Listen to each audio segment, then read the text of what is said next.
राज्यातील शेतकऱ्यांच्या कर्जमाफीबाबत सरकारची भूमिका सकारात्मक आहे। शेतकऱ्याला कर्जमुक्त करून त्याचं मनोबल वाढवण्याचं शासनाचं धोरण आहे, अशी माहिती दिली आहे मंत्री संजय राठोड यांनी। शेतकऱ्यांबाबत कॅबिनेट बैठकीमध्ये चर्चा झाल्याचंही राठोड यांनी सांगितलेलं आहे।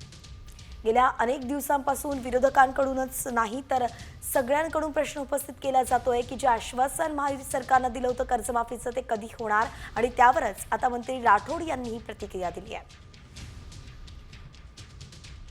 शेतकऱ्याच्या कर्जमाफीबद्दल शासनाची भूमिका ही अतिशय सकारात्मक आहे।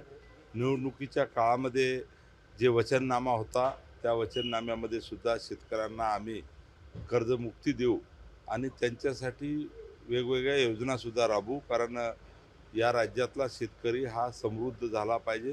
कॅबिनेट बैठकीमध्ये वारंवार या विषयावर चर्चा झालेली आहे आणि त्या दृष्टीनं पावलं आज सुरू झालेली आहे।